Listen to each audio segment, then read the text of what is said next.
నీది కాని దాన్ని కోల్పోవటం బాధ కాదు, అది నీ జీవితానికి దొరికిన ఒక ఆశీర్వాదం. ఎందుకంటే నువ్వు ఎంత పట్టుకున్నా, నువ్వు ఎంత ప్రేమించినా, నువ్వు ఎంత కాపాడినా నీది కానిదానికి నీ చేతుల్లో ఉండే హక్కే లేదు. లోకంలో 2 విషయాలు నీ చేతుల్లో ఉండవు.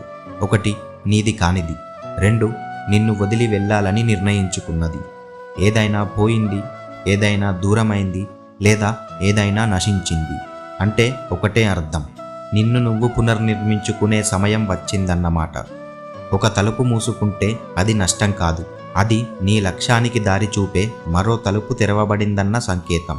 కాబట్టి నీది కాని దానికోసం బాధపడకు. అది వెళ్ళిపోయింది అంటే నీ బలం, నీ శాంతి, నీ ఎదుగుదలకు దారి స్వచ్ఛం అయ్యిందన్నమాట. నీది కానిది వెళ్తుంది, నీదైనది మాత్రమే నీడలా నిన్ను వెంటాడుతుంది.